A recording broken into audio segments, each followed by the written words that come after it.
Good morning, everybody. Welcome to our LTSS webinar for May.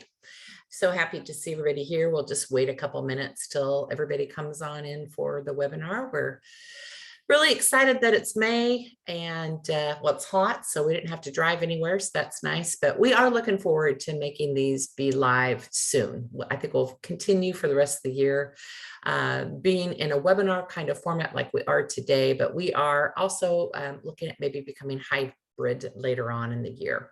So it just depends on our partners and if we can work that out with them, that we would be able to do that. But we do miss your smiling faces, but it sure is nice being able to do remote or virtual kinds of events like this, because we know that there's more people who can attend. We have people attend from all over the United States now, so we're getting all fancy.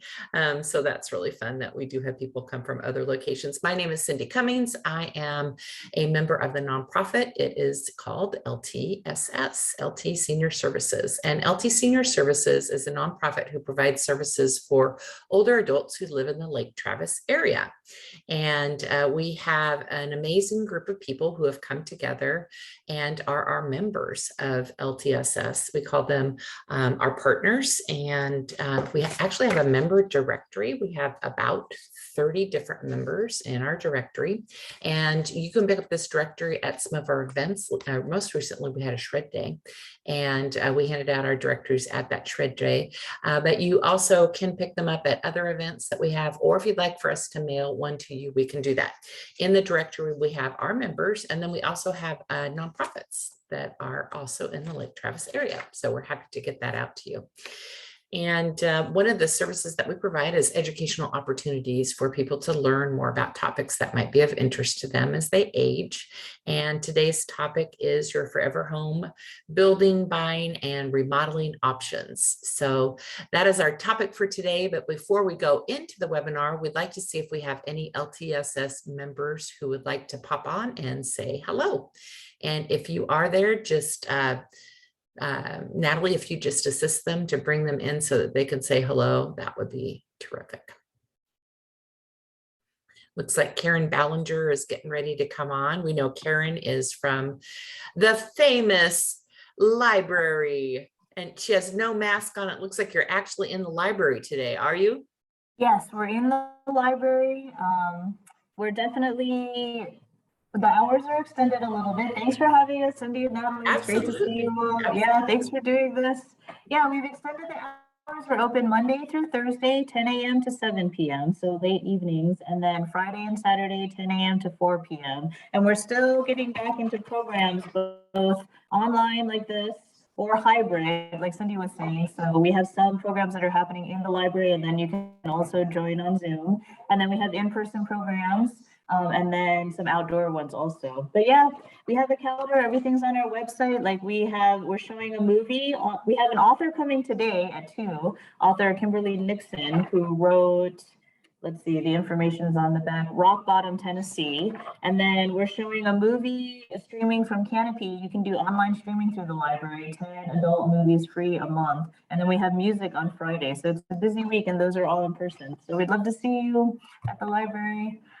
Tell us about your outdoor events. You said you're going to start adding some of those. Is your music outdoor, or what are the outdoor events that you have going on? So we had outdoor story times, but right now those are happening inside in the meeting room. And then the music is still inside because I think I shouldn't have said, I think because of the weather, like it's harder now to host outdoor. It's not quite as pleasant to be outside. So well, the weather just changed like that. It just changed on a dime.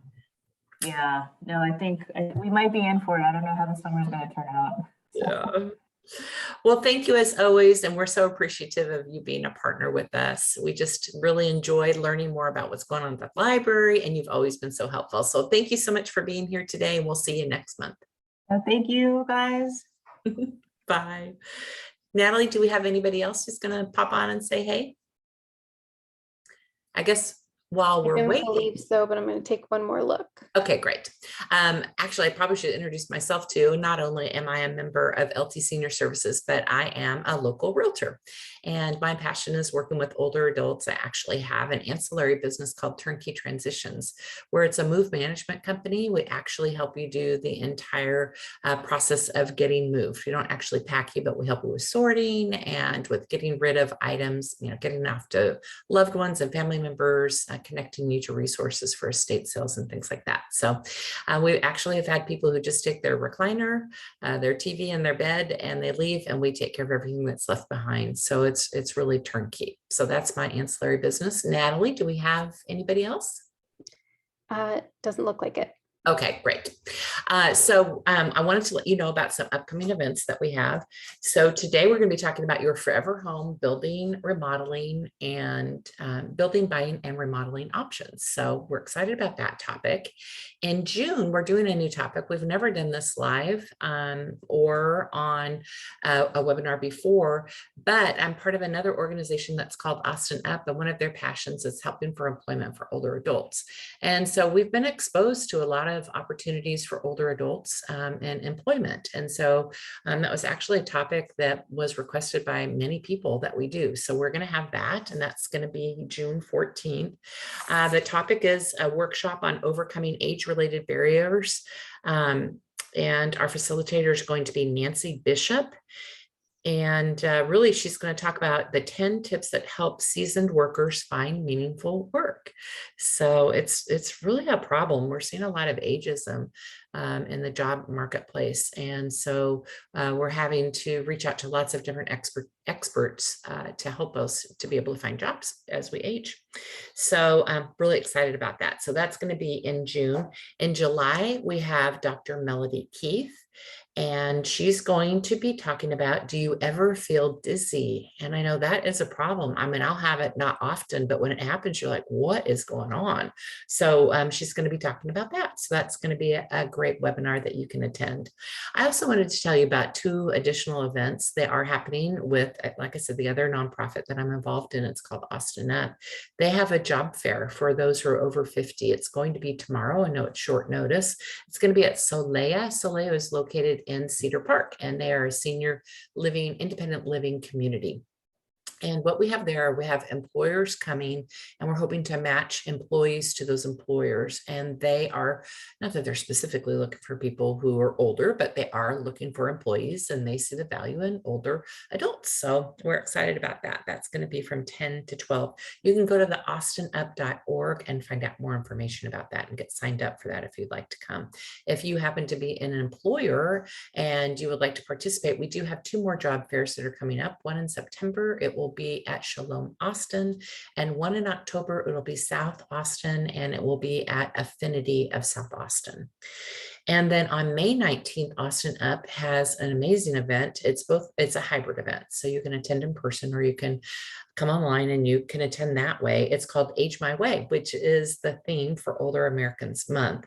And Age My Way is going to be a fun day where we're going to have a speaker come in first, just talk about aging and ageism. And then we're going to break out into focus groups. And in the focus groups, we're going to talk about 3 different topics, and we're going to ask older adults what they think about these 3 different topics. And, we have a lot of events where people come and you get talked to, but we're not always asked our opinion about things or what we think about things. So this is really a great time if you're just really itching to get some things out there, some new concepts, some new ideas. We're going to take this information and we're going to share it with city officials, with other nonprofits, and with businesses so that we can make Austin a senior-friendly city, which is what it's all about. So that event is May 19th. It's going to be held at the Austin Board of Realtors.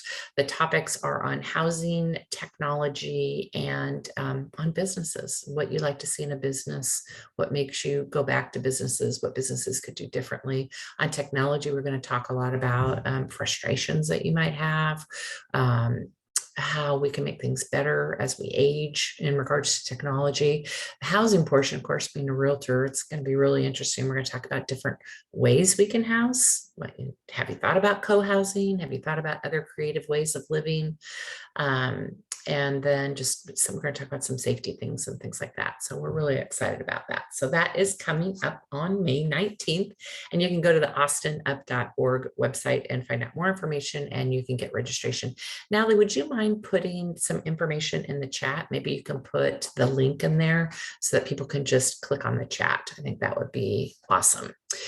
Okay, so without further ado, I would like to bring in our speaker, our lovely speaker, Linda Burnett. And Linda, can you have your video start and have your microphone start? And while she's doing that, Linda's going to be speaking and I'm going to be speaking. I'm going to have Linda speak first, and there's a reason why. She has a really important topic. It's one portion of what we're going to be talking about today. And then she'll probably at some point tell you a little bit more about her grandma duties. And she's actually able to watch her her grandchild, which she's really, really blessed to be able to do that. But she doesn't want to hang out with us for an hour and a half. I don't know why, but she's going to choose to just be on for the very beginning. So what I'd like to encourage you to do, I have some questions that I'm going to ask her, and she's got some great feedback. I'm going to read her bio first, and then I've got some questions to ask her. But we want you to ask questions in the chat. And you should see the chat and the question answer at the bottom. And then Natalie is going to be our facilitator, and she's going to let us know about any questions that are in there. And Linda really does want you to ask questions. So, so without further ado, Natalie, did you want to intro me? It's so weird. I don't want to read my own intro. So Good morning, everyone. Yes, so I will read your bio. Cindy Cummings of the Cummings Home Team and Turnkey Transitions specializes in helping older adults, those 55 and older, senior citizens, and their caregiver families navigate the unique challenges that face boomers and seniors when they contemplate a late in life move. The financial, emotional, and logistical issues faced by older adults are unique and demand a specially trained real estate agent who understands the complexities of such a move.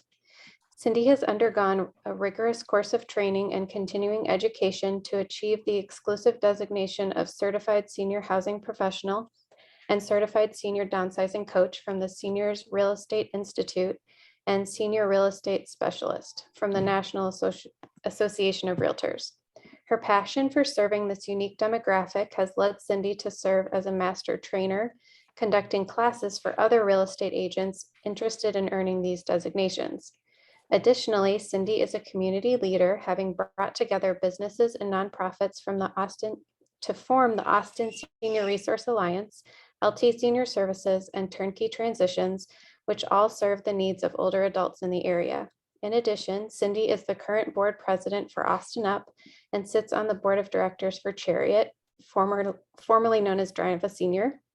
Cindy brings all of this expertise together to provide specialized, compassionate service to her real estate clients. thank you, Natalie. That was very kind. And if you guys don't know Natalie, you probably have met her when we've had our live event. She's my right-hand person, and she's my right-hand person now, kind of behind the screens, making sure that everything works well for our webinar. So that is Natalie. She is awesome, and she has been tremendously helpful. Well, Linda, let me read your intro. Your intro is, Linda's a retired executive with more than 40 years experience in broadcasting, business development, marketing, and healthcare. She has a bachelor's in journalism and an MBA in healthcare administration. Ms. Burton has managed to be particularly effective by bringing together the operations for nonprofits and not-for-profit organizations to achieve shared goals. She is currently the chair of the City of Buda Task Force on Aging and is one of the founders of the Buda Police Foundation. She is a part of the SALSA team in a returnship program for the San Antonio Area Foundation. A returnship is an internship for older adults who are seeking to re-enter the workforce in a different line of work or to learn something new. Her interests are ageism, reframing aging, and aging in place. So welcome, Linda. We were just so thrilled, first off, that we connected through a mutual friend of ours for another event. And then when we got to talking, I just really understood that you are an expert in aging in place. And when we're talking about your forever home building, buying, or remodeling options, most people want to stay in their home, right? And so they're looking for that opportunity to be able to age in place. So is it important to have an aging in place plan?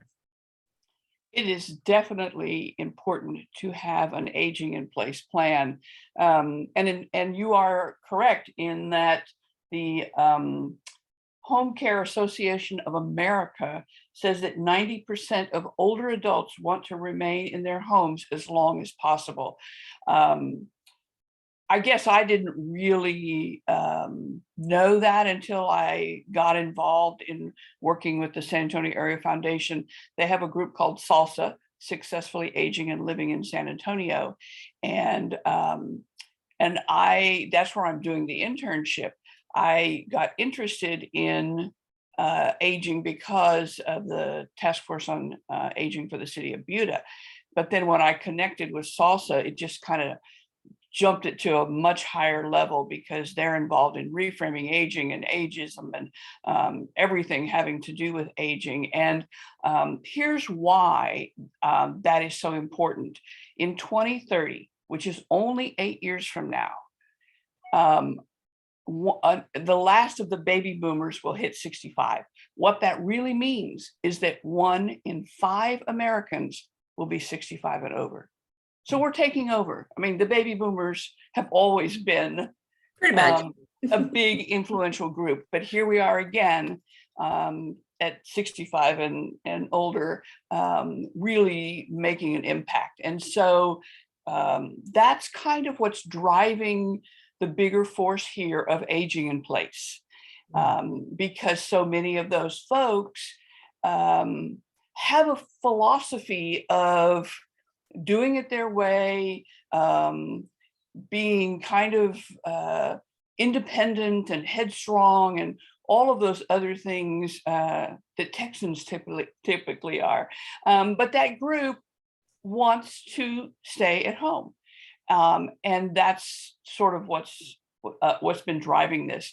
There's a couple of things that I'd like to also add to that about before I get into the actual part of the planning, but aging in place is an important thing to know. The ability to live in the residence of choice, safely and comfortably, regardless of age, income, or ability level, for as long as they are able as they age. So it's the aging in place that's driving that whole idea that it's time to make a plan. And I'm 72 and my husband is 75, and we didn't have a plan. So progressively, when we had our kids, we lived on 35 acres in a 2-story house in Johnson City, Texas. And then we moved back to San Antonio, and we were, in an old craftsman home. And then I took a job in Austin, and we bought this small house in Buda, Texas. So I went from like 4,000 square feet to like 1,600 square feet. And this house had 2 bathrooms that both had bathtubs. And so the very first thing that we did when I began to become involved in aging in place was realize that at our age, and we hope to live into that house for as long as we can, we're not going to be able to have tubs. Bathtubs are really difficult for older people. So we took the master and put in a walk-in tub, which is fantastic. The walk-in tub is just, it's like taking a bath in a sauna. And there's a TV at the wall and the whole thing. Then we took the other guest room and took that tub out and put in a walk-in shower. Now, both of those things are not cheap. My husband is still very, very good.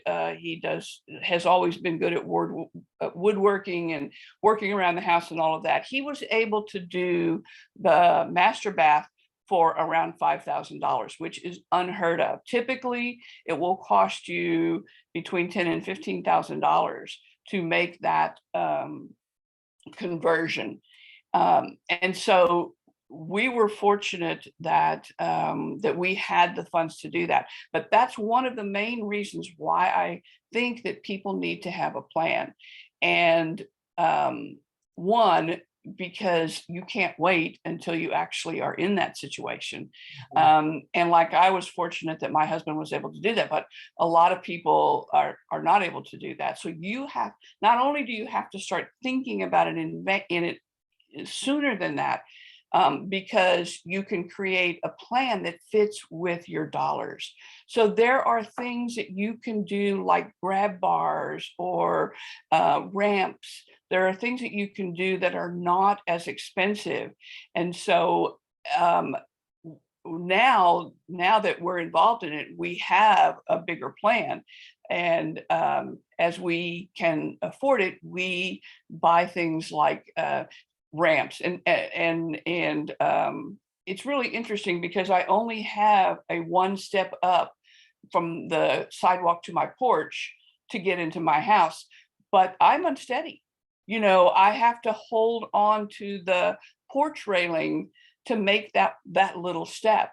So you have to make the observations about your house, and then you have to say, okay, this is what the plan is going to be.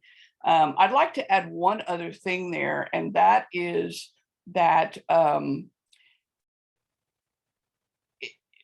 I understand now that newer homes are also being constructed with that long view in as a part of the home building plan. And the other piece of that is how shall I say that?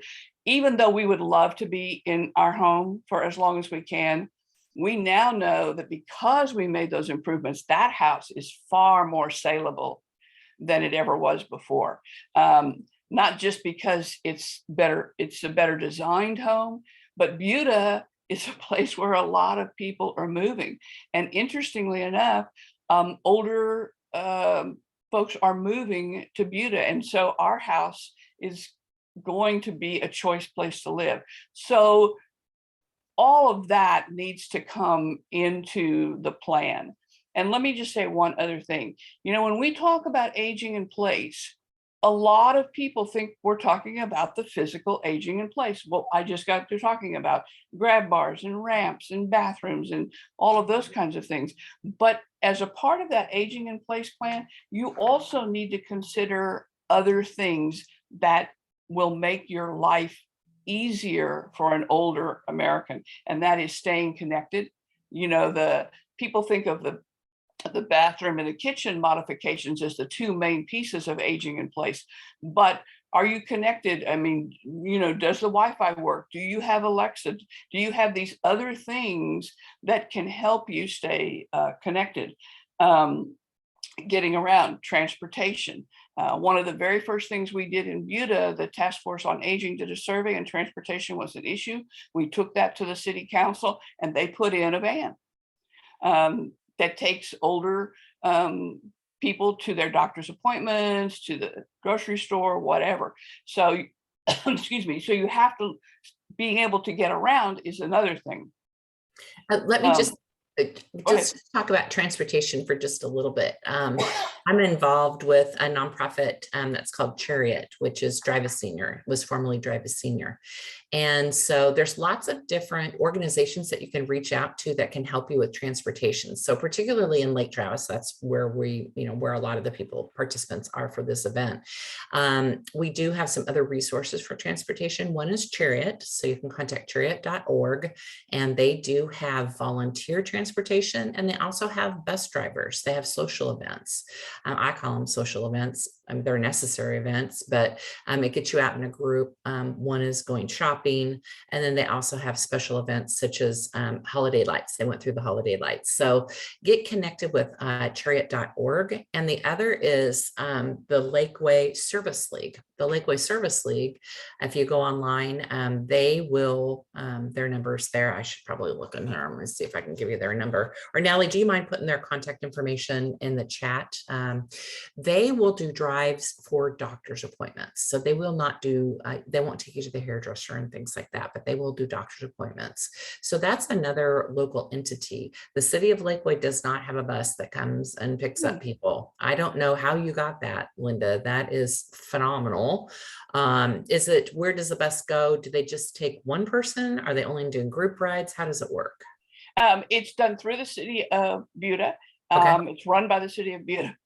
The driver is hired by the city of Buda, Okay. and they try to coordinate. The only downside is that it's only for the city of Buda. So, we have some extra, whatever those ETJ areas are called. And so unfortunately, those folks can't use it, but they try to coordinate it by not by zip, because we're all in the same zip, but they'll do as many people as they can. Yeah. Got it. Yeah. So maybe are they doing like 4 or 5 drives a day, would you say? Oh, yeah. Yeah. For sure. Okay. Yeah, that's awesome. So depending on where you live, there could be other resources in Buda. That would be your resource. Chariot, it has a geographic area, it was part of Drive a Senior. They've all split off.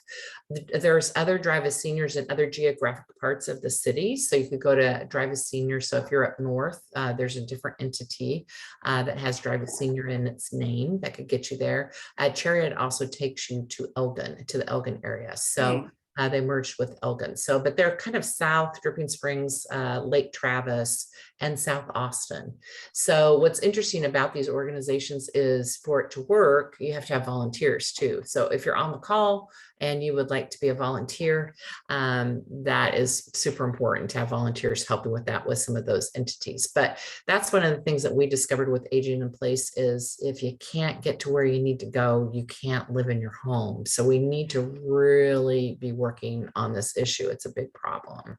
And that's interesting too, because there's the AARP does a whole designation called age-friendly cities, and they have like 8 parameters that you have to score to be considered an age-friendly city. Austin is an age-friendly city. San Antonio is an age-friendly city, and Buda is just now got the recommendation from AARP to be able to go forward with that.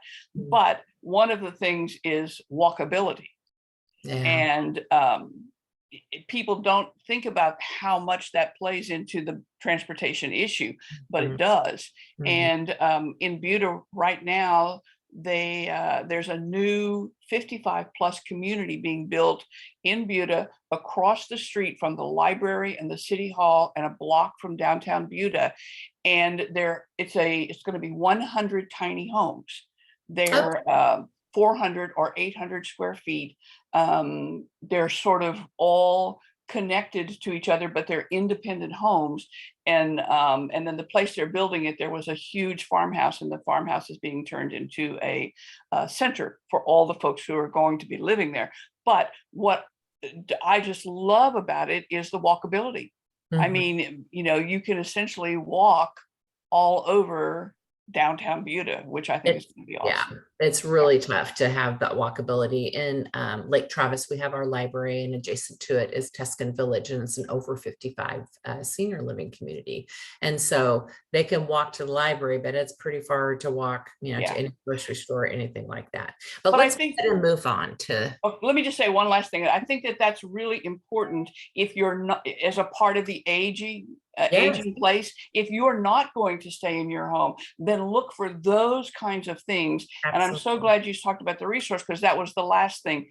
What are the resources that are available to you? So that's all part of the planning process. So when you talk about making this plan, do you have a document, or is there someplace somebody could go to? Yes, there are. You can just do an internet search through AARP, or you can just put in Aging in Place. There's 2 of them. There's an Aging in Place checklist, and there's an Aging in Place plan. Excellent. And if you want, what I can do is I can send Natalie the links to those. Oh, great. What we do after this event is we follow up with an email, and we could include those for our participants. Yeah, that'd be awesome, Linda. Thank you. Cool. Okay, so how important is visitability and universal design for older people to live at home as long as possible? So visitability is an interesting word. So Yeah, it is. And it kind of plays into a little bit of what I was talking about before in terms of, yes, you're doing the aging in place for yourself and your home, but visitability is about when other people come to your home. And this is why the planning part is so important, because visibility needs to begin with people that are 35 years old. If you're 35 years old or you're 45 years old and your parents are 75, what happens when they come to your house? That's what visibility is about. It refers to single family or owner occupied housing designed in such a way that it can be lived in or visited by people who have trouble with steps or who use wheelchairs or walkers. That's what visitability is. I think this is interesting because I feel like I probably didn't do a good job with my children. My son and his wife and family just bought a 2-story house in Corpus Christi. It's actually a gorgeous home, but the stairs are straight up to the, and there's no master bedroom downstairs. All the bedrooms are upstairs. So the last couple of times that we've gone to visit, we've just stayed in a hotel because I could put a air mattress on the floor, but Bob and I cannot get down. And we might be able to get down on the air mattress, but we have a hard time getting up. And then my daughter several years ago bought a home, and it's a 2-story house. But this was long before the baby. And now that the baby is here, I do not carry the baby downstairs or upstairs. When I'm taking care of the baby, she brings the baby downstairs, and that's where I stay. And those are things that people just don't think about. I mean, when we weren't 75 years old when my daughter bought her house. I mean, she just wasn't thinking. But so that's the visitability part of aging in place. Is it's not just what you're doing, but what are other people doing, and then what are you doing for other people? And then universal design makes buildings, products, and environments accessible to all people. And these are things like curb cuts. You know what curb cuts are, where if you're on a sidewalk and then the curb cut goes down so you can get onto the street level or get up to the street level, or those kinds of things. Sloped entrances, lever handles. It's very hard for older people to turn a knob sometimes, and lever handles just make it so much easier. You can even use your elbows with lever handles. So those are the kinds of things that are part of the whole universal design idea. So, and the point I'm trying to make here is that I know our topic is aging in place, but aging in place involves visitability and universal design. So it's all kind of comes together. There's actually a designation through the Homeowners Association, and I believe it's called Certified Aging in Place. It's CAPS. They're called CAPS, Certified Aging in Place Professionals. They go through some additional instruction to be able to help people if they're doing a remodel. And so you can go to their website and you can see these different people in your specific cities, because they're all over the nation. Actually, once you go to the website, you can see. So in different areas of town, you will see people who have this designation, and some are physical therapists. Yes. Some are interior decorators, some are remodelers, some are handymen. It's a whole plethora of people who realize that this is something that people need. And the people that I've spoken with before, and they've actually been on some of our past, not webinars, but our seminars, they keep quite busy. And so when we talk about now, grab bars in your bathroom, we're talking about they can be beautiful. They don't have to look like that big steel, round thing that's on the wall. They can be quite beautiful. But working with somebody like that who knows the universal design products, and they just have great ideas. One thing I learned by doing some research is, for example, there's a hinge that you can get for your door that will allow your door to open a little wider. So if you have somebody who's in a wheelchair, your door just needs to go just a little bit more, you can just change your hinge out. So talking to somebody like this can really help you, that you're not, okay, I need to just make my door bigger. No, there's some alternative things. Yes, certified aging in place specialist. We have one lady on our team there at Salsa, and they are quite knowledgeable. They I are. actually thought about doing that myself because we don't have anybody in Buda.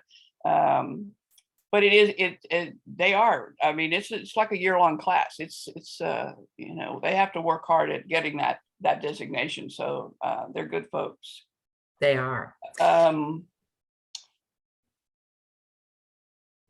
Just two other things, flat panel switches and automatic doors. Those are things that need to be a part of universal design. I don't know if anyone has ever been to Morgan's Wonderland. It's a place in San Antonio, built by a home builder for his daughter. And everything is designed for kids that are challenged. And so the entire playground, it's a nonprofit organization. People come from all over the world, is universal design. So it's definitely becoming a topic that is a part of aging in place, aging in community, all of that. Great. I was going to mention something about universal design that I know. As a realtor, I'll have people say, hey, I'm trying to figure out, should I do a remodel or should I stay in my home? And the problem oftentimes is the master bedroom. There's no bedrooms on the main floor. And so then we start to talk about elevators. Can you put an elevator in? Are there lifts, that you can go up the stairwell with? But that's really what I see. Transportation's the first. They can't get around. So that's one reason why they have to move. And then the other is they can't get upstairs, to their bedrooms. So, thinking outside the box again, just don't say, I can't do it. At least reach out to some people, some experts, to see if they can help you. It's interesting now, some of the elevator designs, they're expensive, but think about doing a remodel, adding a whole bathroom on your main floor. That's expensive too. So. And let me just throw in one little sidebar, because I'm very involved in the Reframing Aging initiative. And what is so cool about that is that everybody is talking about these things now. There's a group in San Antonio called SABRE, which is the Real Estate Association. 13,000 people belong to this group. And we made a presentation to them and began the discussion about who's going to drive the movement. Are realtors going to be talking to home builders, or are home builders going to be talking to realtors? Because it was like last year, the largest group of people who bought homes were people over 65. Mm-hmm. So, we're talking about something that's near and dear to our hearts and something that's philosophical, but there are people out there that this is all about money. Yeah. It has to be worth their time, too. And I think one of the problems that we have with builders when we talk about doing more of this universal design and a master on the main is just the size of lots. If your lots aren't big enough, that's where, oftentimes your bedrooms are going up. We do have a whole group of people who are coming from a different geographic area. For example, people coming from California. They don't mind as much their bedrooms are upstairs, because that's pretty much the way they live, because they're packed in there. Their lots are smaller. But the builders they're slow to come around. They're real busy right now. So they don't have to make a lot of accommodations for other people. But I would say almost every age dreams about having a single floor home. It's hard going up and down the stairs with the little baby, on your shoulder. So, it's all different groups of people like that single story, but a lot of it comes down to land cost and building costs and things like that. Should we move on to the next question? Sure. Are there any emerging trends to allow older people to live at home? There's a couple of interesting things. I think one people may have heard of. They're called ADUs, accessory dwelling units. Now, I call them granny houses, but these are like 400 square foot or less buildings that can go in your backyard. And it's where your parents or one parent can live there. And the interesting thing about them is that they're movable. So if I have one in my son's backyard and he moves, guess what? I move with him. And I think that is really interesting because it gives you your private space, but it allows you to be part of the family, which is, one of the emotional needs that we certainly have as older adults. The other one is one that we've been looking at with salsa because it's not really a trend in San Antonio yet, but we'd like it to be, and it's called house sharing.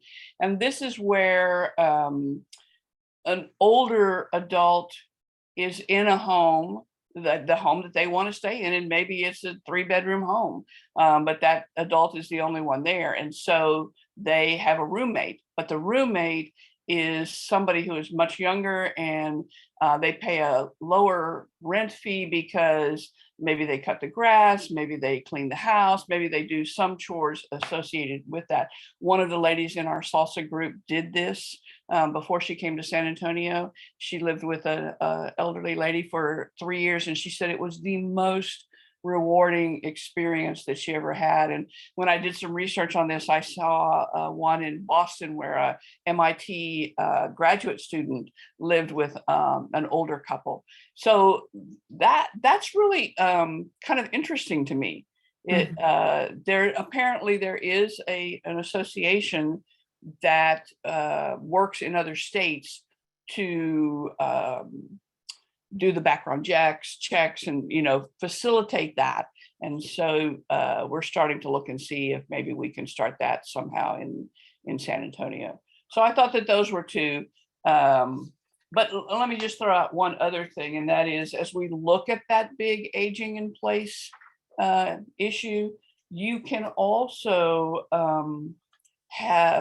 you can make your life in your home longer by using family caregivers, companion care, those kinds of folks to come in and help you. So that's certainly an option. And then, community living is another whole category we could probably get into another time. But again, for those people who want a home environment but don't want to live in the home that they're currently in, there's 55 plus communities, there's retirement centers, there's we do a whole webinar on that. Yeah, exactly. Alternative housing. Well, let's talk about the ADUs, because I get this question as a realtor, about ADU. Can I put an ADU on my property? How would that work? And there are some interesting conversations about, even though your subdivision may not allow an ADU, there could be a work around that because of the disability laws. So just don't assume you can't have an ADU brought in. The ADUs that I'm gonna call them granny pods, or granny pads, but oftentimes they're for somebody who is ill. And so they've got some things built into these pods that are important for caregiving. So for example, on the ceiling, they have a rail or a rack so that you're able to put somebody into kind of like, not a wheelchair, but a little chair, and you're able to move them around, in the pod and get them to their bed or get them into the restroom or things like that. So it's not necessarily, some of them are really pretty, just like a regular home, but yeah, they are. Yeah, some of them are kind of more medical looking. And so it allows for that ability for their loved one, for my parent, to be on the property, and for me to be able to take care of them at some times, but also have somebody else come and take care of them. So there are a lot of rules about adding accessory dwelling units. Just don't assume that you can't do it. Just know that there could be some workarounds. I'm not an expert on it at all. But I've heard some rumblings that because you could work under the Disability Act, there could be the possibility that you could have something like that brought in. Yeah, I think all of this discussion leads us back to the very first thing we started with, and that is an aging in place plan important? And I hope that we've made the point that it is. one, because you can't wait until you need to make a decision to know what all those options are and to have looked at them to see what works for you. I think the fact that we now know that 90% of older people want to stay at home, we realize that that this is important from a financial planning perspective, but also from an living option perspective. Where do I want to live? How do I want to live? And what can I afford to do? I think that's what it all boils down to. I think that my husband and I are doing okay, but I wish that we had started this 10 years ago, and I just didn't know. You don't know until you're there, but what I guess we're trying to say is you don't want to have to be operating under a crisis. So get some plans in place, figure out if this happens, I want to go here. If this happens, I want to go there, and then communicate your plan out. Well, And let me just add one last thing, and you need to tell people. I mean, I need to say to my son and my daughter, this is what our wishes are. So that they know. It's important to tell people your plan. Have a plan and tell people what it is. That's right. And that will help with family conflicts, you know, in the future too. Well, Linda, thank you so much for being here. I am not seeing any questions right now in our chat. So I think we will say adieu to you. I know that you're having your last day watching your granddaughter. Is that right? Well, actually, tomorrow I begin by myself. Oh, this is the last day of her maternity leave. So we've been here together up until now, but tomorrow it's just me. Oh my goodness. I know. Well, get a good night's sleep, and then you'll probably sleep really, really well tomorrow night. Yes, that's for sure. Thank you so much for inviting me. I hope I've been helpful. You have. Thank you so much. So Linda's going to go off screen, and then I am just going to share some additional information with you all. So our topic today was talking about building, buying, or remodeling shortly after retirement, our expectations. I hear this so much. This is going to be my last house, and it rarely is, but we will hear that, particularly around life events. So, and a life event is retirement. So right around that time, people reevaluate. They say, okay, I'm retired now. So what do I want to do? Do I want more of a lock and leave situation? Do I want to do a remodel so that I'll be ready if something were to happen? I broke my hip, I can't get upstairs. So it is a time for people to start making some plans. And some people look 5, 10, 15 years out, and they understand that what they have doesn't work for them anymore. And so we just want to talk a little bit more about building and buying to be able to stay put in your home. So we talked about the remodeling the home. One of the things that we would be talking about now is just if you are going to be building a new home, what are some of the things that you would be looking for? And really it helps if you go look at some of the communities that are for older adults, so that you can see the difference between those homes and through regular homes. So we have several in the Austin area. In Lakeway, we have Tuscan Village. They're an over 55 community. Of course, we've got Sun City. They're huge. They're up north. Adjacent to it is a small enclave community. It's called Heritage Oaks. That's another place that has over 55 housing. Another one is Vizcaya, and they are located north, kind of by IKEA. So if you know where IKEA is on I-35, and then down south, we have Kissing Tree. So those are prominent over 55 communities. To my knowledge, well, there's also one in Marble Falls, which would be a Tuscan Village. The same company who did the Lakeway one did the one out in Marble Falls. That's about it. So there isn't a lot of neighborhoods that are built specifically for those who are over 55. But what we're talking about is, what would you want in a home if you were to build it? You could always have another builder build it, right? You're probably not going to have a mass production builder build a home and be able to give them enough specifications. There's some things you can change, maybe flooring and things like that, but they're probably not going to be able to add the kind of specifications you want. But you can always go to a custom home builder. They aren't always going to know universal design or things that other builders who have been spending, tens of years building homes for older Americans. So my recommendation is go to either open houses in those neighborhoods and look at those homes, or you can always call your favorite realtor. Hopefully that's me. And we can go look at those. But what's interesting about looking at those homes is they've gotten the feedback from a lot of older Americans because they've been building those homes for a while and they've been perfecting them. So I have clients in all of those neighborhoods, right? I know people who live in all of those neighborhoods. Many of them are clients of mine. Some of them are friends of mine. So with Viscaya, it's built by Taylor Morrison. They actually asked me to come out and give them some feedback on some homes that they were building, just to give them, was there anything that they might be missing? And they've done some really smart things. So one of the things is you don't have to go up into the attic to change out your filter. I think that's pretty smart, because when you think about having to change your filter in Kissing Tree, for example, I know people who live there, they have to go up in their attic and they have to change their filter. That's not very older American friendly, so those are some of the things that are nuances when you move in. We have to hire out more as we age. I hate it. I have to do it too. And I'd rather just do it myself. Darn it, I don't want to have to hire a handyman to go change my filter, but in that kind of situation, you do. There's also some other really great design features that you'll see in these homes when you go to these communities. Some of the other features I've seen with the Taylor Morrison is from the master bedroom closet, there's a door and you go directly into the utility room. So instead of having to carry your laundry basket all the way out and all the way around, to go to the laundry room, you have your own door to get out of. So these are just things when you think about lifting and heavy and carrying and getting from hither to there. I think that's a great design idea.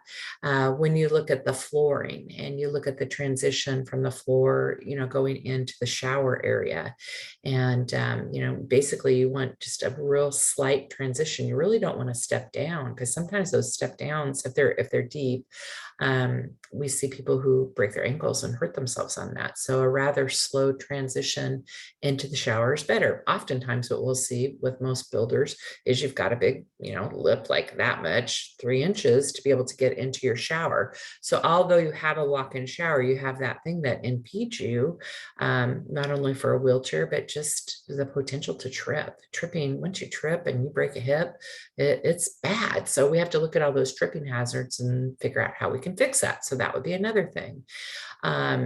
Looking at how the windows open, the door levers, we talked about those before. That's a really important feature. A higher toilet, just having your toilet be higher, that's important.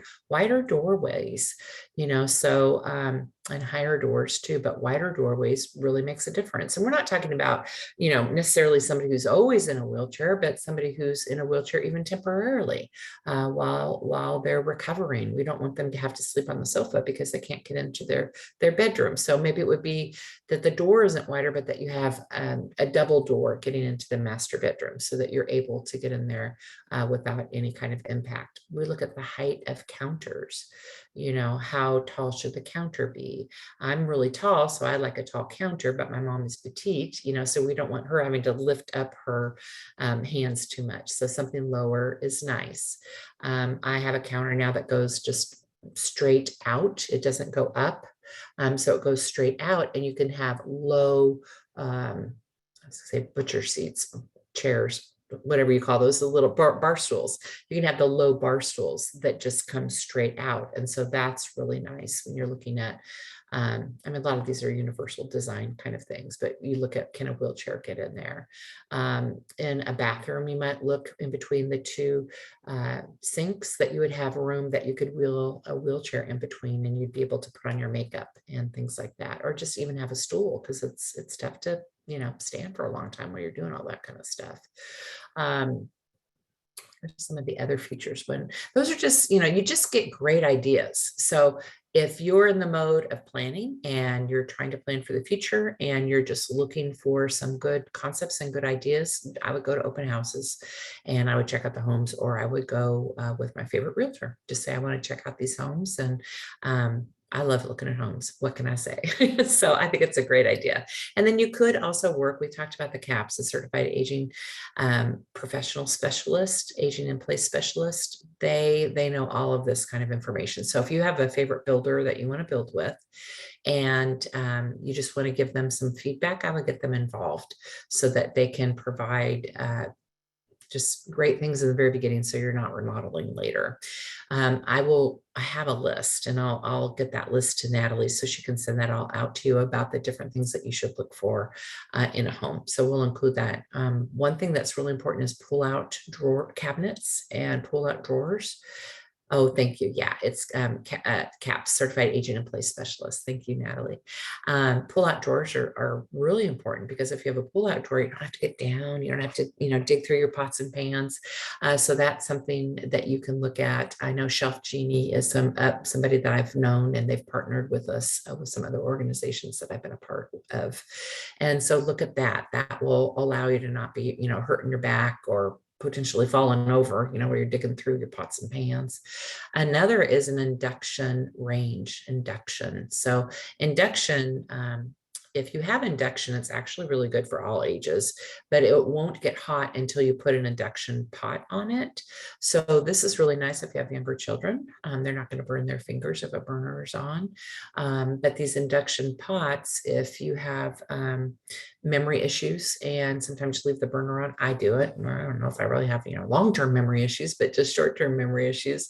But if you have this special kind of range in these pots and pans, once you take the pot off, then it turns off. So it's a safety feature. So that's a pretty cool feature too.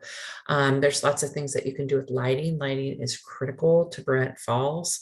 So just having proper lighting in the places that you need it, get into the bathroom in the nighttime. That's where a lot of falls occur. So having night lights that turn on as you're walking. I mean, you can do it to your current home, but you could also ask a builder to be able to provide that too. So those are just railings. Those are just some of the things that you would look for in new home construction. Then when you're buying an existing home, you always want to plan for the worst again, so oh my gosh, I had a client who just moved from Austin to San Antonio, and they had built their home when they were younger. They were actually older, in my opinion, but 50-ish. And this lot was beautiful. It was in the Northwest Hills. It had amazing views, but they had to kind of build the home in the cliff. I mean, basically, this is just kind of a cliff there. And so they had their garage on the bottom. They had stairs going up to the main floor, and then they had stairs going up to the master suite. There were stairs all over. You had stairs, probably 25 stairs to come down to get your mail. So obviously, when you are younger, you don't maybe think about that as much, but as you're older, you definitely have to think about that. And, I'll often have conversations about, could you add a ramp here? I mean, we're not going to say no to a house because there's 4 steps and you're worried about being able to get into the home. We also talk about creative ways to solve it. There's a certain distance you need to have for the ramp so that it's the right level, safety wise and things like that. Adding a ramp can be expensive, but there are some entities and nonprofits that can help you with that. If you're a veteran, sometimes that could be covered. Again, I have just so much knowledge up here in my head. It's hard to know of all the different situations, but we never say no, right away. And then you just talk about the stairs inside, and we do see that, that very popular stairs. You come in the entryway and you have a stair going into the living room. That was probably in the 70s. They thought that was really great, but so many people have twisted their ankles or broken a leg or hurt a hip, all ages. So those, it's bad. So we talk about, can we raise the floor up? How much would it cost to just raise the floor up? Oftentimes you have a step going down to the kitchen, from the kitchen into the living room, from the dining room into the living room, from a hallway into the living room. So do you have enough headspace that you could just elevate that? I know that our speaker Linda was talking about the fact that she has one of the walk-in bathtubs. And it was just like 2 or 3 years ago, I had 2 homes that I was putting on the market that had walk-in bathtubs. They're very, very nicely done. They were not, I mean, they were like $25,000, $35,000. They were expensive, very professionally done. I said, you know what, be prepared that this is going to be an objection from buyers. I'm concerned, it could be a buyer who wants us to pull this out. And the first house sold right away. It was to a young couple, and they're very athletic, and they're constantly on the go, and they're lifting weights and riding their bikes and things like that. And they wanted that tub as a way to do recuperation. And the other couple, they were a little bit older than this young couple. They bought the house with the walk-in bathtub too, which again, I was like, they're not going to like this. They loved it. So never say never. And if you see a walk-in shower or bathtub and you don't want it, they're extremely expensive. And it could be that you can take that darn thing out and you can sell it. But I would try it out first, because I've heard from many people that they really, really love that. But that is an objection I thought I would hear, and it turned out to not be a problem at all. One thing I do hear an objection about is not having a shower or a bathtub anywhere in the home. So I always, when I have clients who are thinking about, doing a remodel, it's just good to keep a bathtub. They say, well, why do you need a bathtub? Well, for infants and for pets. There's a lot of people who have pets and they want to have a place to bathe their animal. So you could put a utility, if you have a utility sink, that could be used there. I guess you could bathe a baby in there too, but when you have a baby like my grandson's 4 and he still takes his baths, and they're a wonderful soothing way for him to get to sleep. So I really do think you do need to have at least one bathroom or something like that in the house. So that is something that I would look for too. When we look at other things in home ownership in a resale home, some things that you're going to want to be aware of is just home maintenance in a home that's already built. So like I said before, it's kind of frustrating as we age. We can't do all the things we used to do. We put in yards, we put in sprinkler systems, did tiling, did a ton of that work ourselves. But as we age, we have to hire out. So you have to, think about that when you move into a home. What kind of things do you need to do to make the home your own? And what is it going to cost you? We have a huge labor issue right now, labor shortage. And so it's much more difficult to find people to do work. It's harder to find people to do small jobs. I had somebody ask about handrails in a bathroom, to get a handyman to come just do handrails. It's not likely because they're super, super, super busy. And those handrails need to be put on correctly, so you're probably going to be paying more money than you thought you would to put in darn handrails, but they do need to be done right, and you have to make it worth that person's time. We're also having a big problem with materials right now too. So to get any kind of work done, and it's shocking what all of a sudden there's a shortage of. I've had, 6 people build in the past year, and just to see, the shortages from appliances, and it varies, it could be electrical one day, doors another, garage doors. There's a huge shortage. So you just have to be prepared and make a plan if you're going to do a remodel, and just know that it's not going to happen when you want it to happen, likely. But when we also talk about maintenance, we talk about, how old is the roof? Is that going to be needed to be replaced soon? We look at windows. Mostly we look at windows because we're concerned about the cost of utility costs. So that's something to look at. Foundation repair. We have some foundation repair in Austin, but it's really specific to particular neighborhoods that have this issue. And so depending on where you're looking at, we would know, if that's an area that has had foundation issues in the past. It's not in very many neighborhoods though. Then you look at conveniences like water softeners, heated floors, all those kind of fun things too. Do they have them? Do you want them? How hard is it going to be to add them? Would it just be better to build yourself? And that's kind of the question that I have again when I'm meeting with people is, I'd like to stay in this home. So we go down the path and we have people give us quotes. How much would it cost to do this? How much would it cost to do that? You're going to lose this. And then we say, okay, when I go to sell a house, will I be able to at least get a portion of my money back? And oftentimes you don't get all of your money back, depending on what the remodel is. But you have to be prepared for, hey, I'm making the house better for me. And that's what's important, versus just buying a home that has been built by a builder that is age friendly, or building your own custom home. Let me just look through my list a little bit here. And Natalie, are there any questions that you can see right now? Somebody just made a comment. Oh, what'd they say? This was a good discussion on an important subject. Thanks to all who contributed. I found it helpful. Well done. Oh, thank you very much. We appreciate that. really appreciate that. We do work hard to be able to bring this information to you. So I'm glad that somebody found the value in that. If you have a house already, and just to kind of segue into that just for a couple minutes, some of the questions I'm getting right now, the market is very, very hot. We are seeing it cool slightly in some areas, not everywhere. Some places just hot, hot, hot, hot, hot, and we're still seeing 20 offers and homes going for a lot more.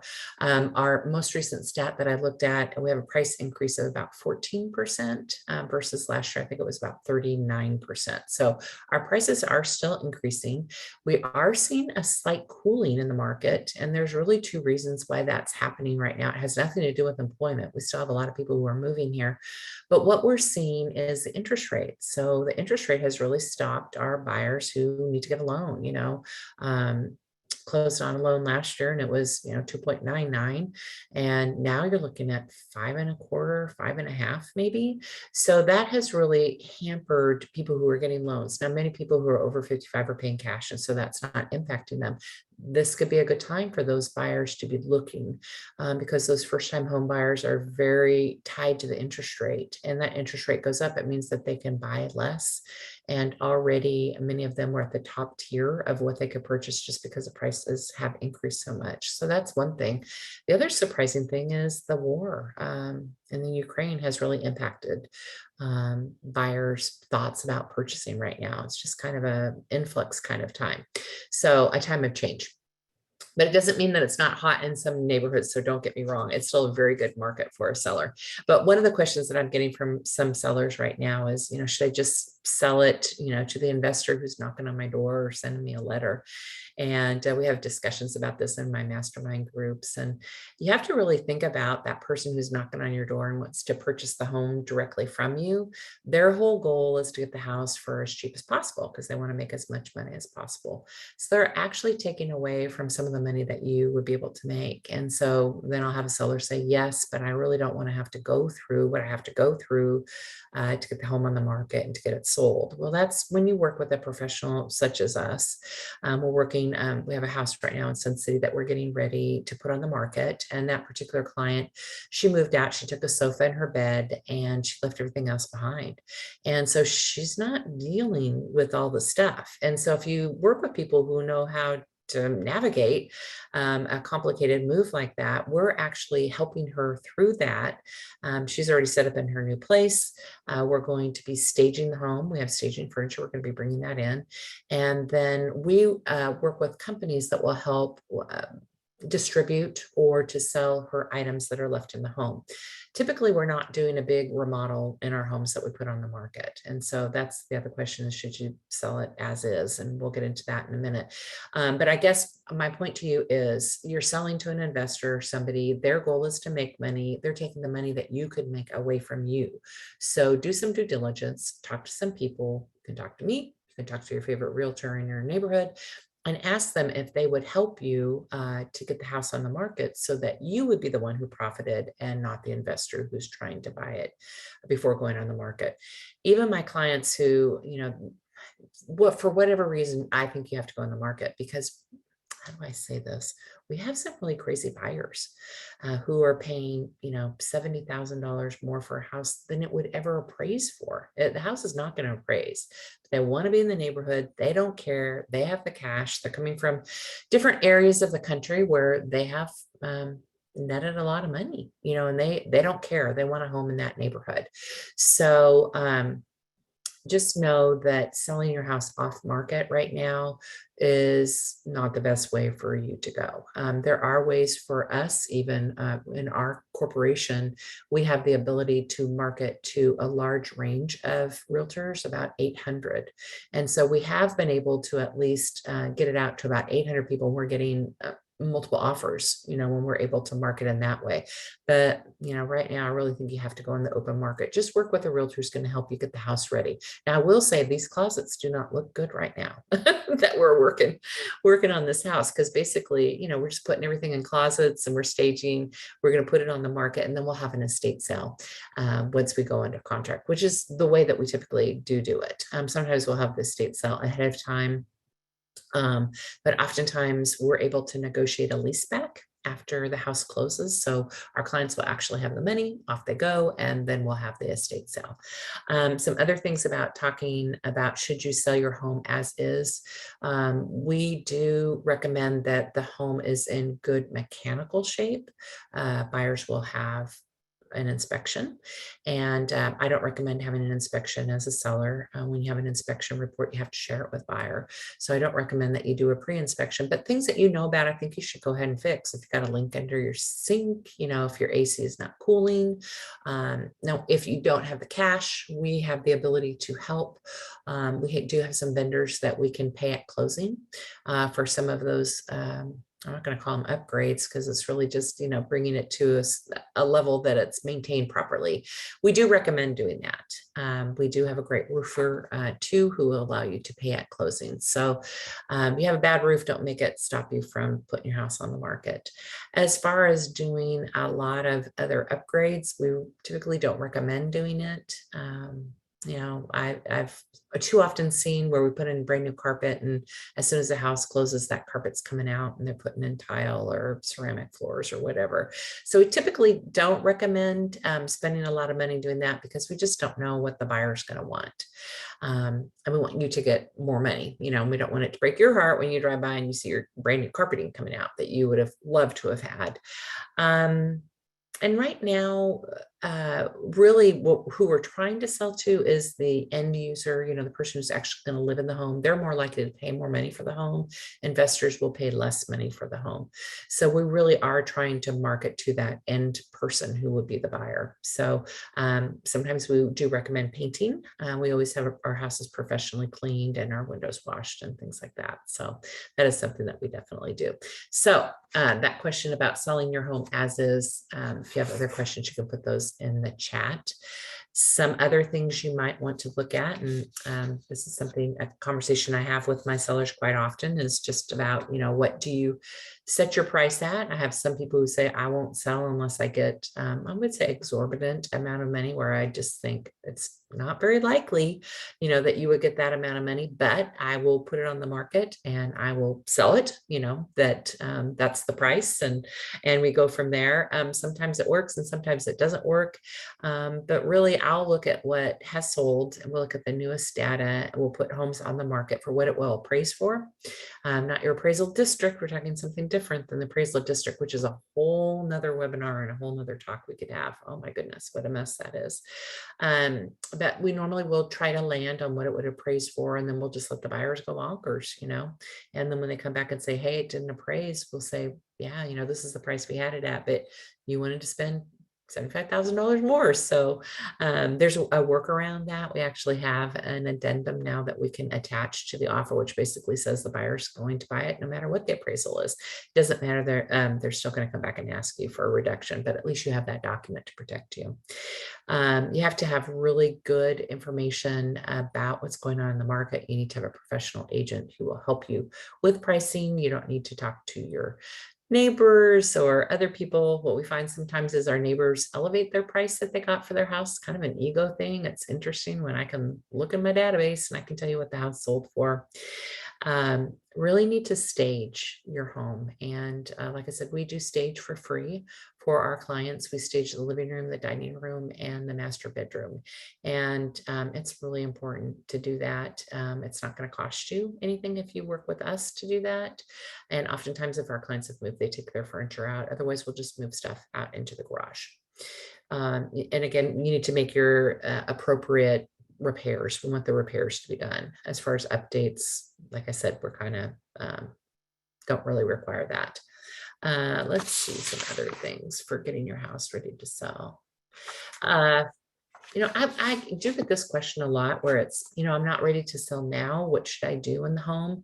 And I think it's a great idea for you to make the enhancements that you want for your home so that you can enjoy it. And then it will be ready to put on the market.